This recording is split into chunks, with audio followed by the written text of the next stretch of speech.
If you work with computers, you've likely heard terms like RAM, hard drive, and processor mentioned by tech support or others who are more interested in what goes on inside of a computer's case.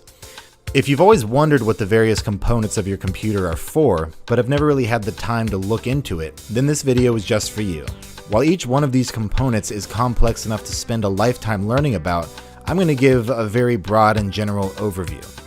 A typical desktop computer comes down to these 7 essential parts: case, power supply, motherboard, CPU, RAM, hard drive, and graphics cards. These are the fundamental parts of any desktop computer. It may seem daunting at first, so let's separate these into 2 categories: simple ones and the more complex ones. For starters, let's look at the case. The case is nothing more than a big hunk of plastic that houses everything else. Some of them have more or less physical space, some of them have different parts where you can put screws in or this or that, but at the end of the day, all the case really does is provide a nice enclosed system for everything else. Next up, we have the power supply. This part of your computer, almost always located on the bottom, is the part that plugs into the wall and provides all of the other parts with the electricity needed to do their thing. You can think of it as an extremely advanced AC adapter. The last of the simple parts to mention is the motherboard. The motherboard is a wide and flat circuit board that all of the other components plug into. It's the part that lets all of these components send electrical currents, composing data, between each other. While not particularly expensive, the motherboard is arguably the most important component because without it, you'd have nowhere to put anything else. So that's it for the simple components. Now let's move on to the more complex parts, the ones that deal with data. The 4 main components to keep in mind here are CPU, RAM, hard drive, and graphics card. Now first things first, I'm going to establish some terminology. Keep in mind that CPU is also known as the Central Processing Unit, or processor. These terms all refer to the same thing. They are completely interchangeable. RAM stands for Random Access Memory and is often referred to as just memory. A hard drive is often referred to as a disk drive or storage. And a graphics card is also known as a GPU or graphics processing unit. For this explanation, I'll be using the terms CPU, RAM, hard drive, and graphics card. So let's start with the CPU. The CPU is where your computer does things. It isn't really capable of storing very much data at all, but it's very good at doing things with data.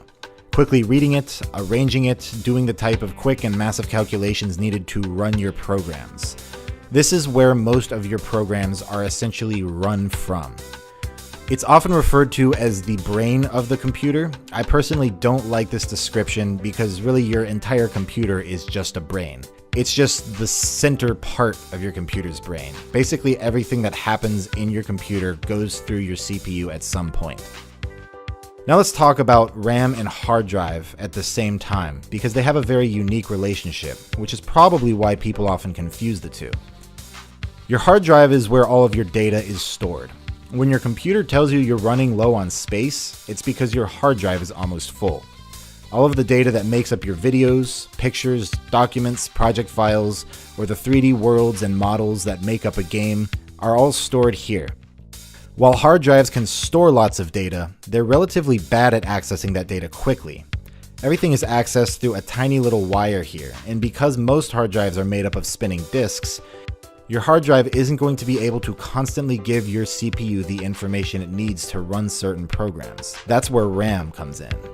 RAM is another form of storage. It stores the exact same kind of data as your hard drive, but RAM sacrifices storage space for nearly instant accessibility. Unlike your hard drive, which sends all of its data through a tiny little thin wire, your RAM is arranged in these long, thin sticks that insert into your motherboard.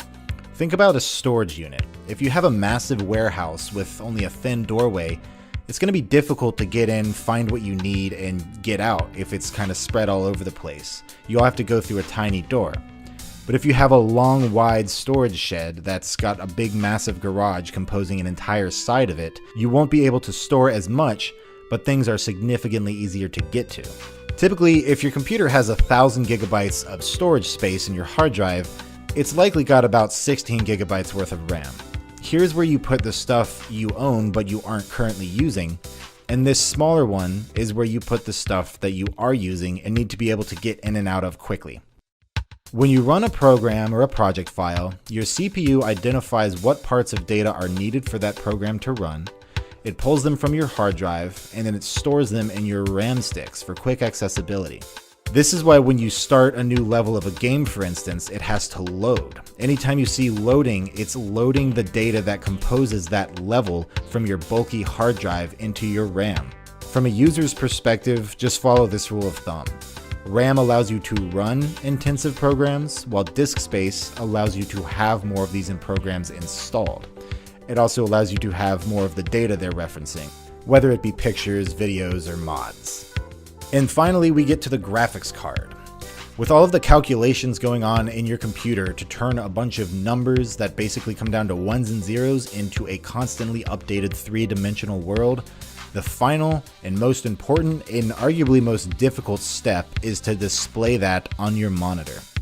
It's possible for your motherboard to do this alone, but it's not going to look good, and it's certainly not going to be able to do much.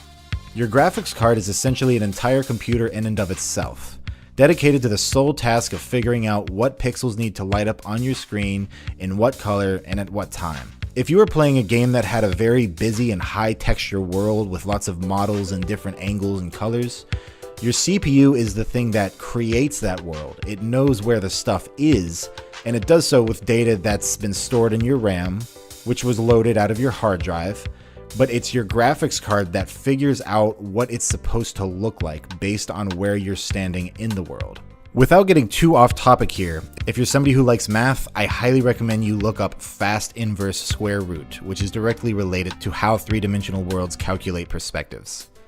So that pretty much sums it up. There are other components worth mentioning, such as cooling systems or internal wireless cards, but really those are extras. So to summarize what I talked about so far, the case stores everything in a physical box, the power supply gives electricity to what needs it, the motherboard is the body that everything plugs into, the CPU does everything, RAM stores data that is needed for quick access, hard drives store everything that you have installed and the data that goes along with those programs, while the graphics card figures out how it's all supposed to look on your monitor. Well, thank you very much for watching. I hope I helped, and if you have any questions, feel free to leave a comment and I'll do my best to answer them. Liking and subscribing is always a big help, and I plan to put out many more videos explaining technical concepts such as this one.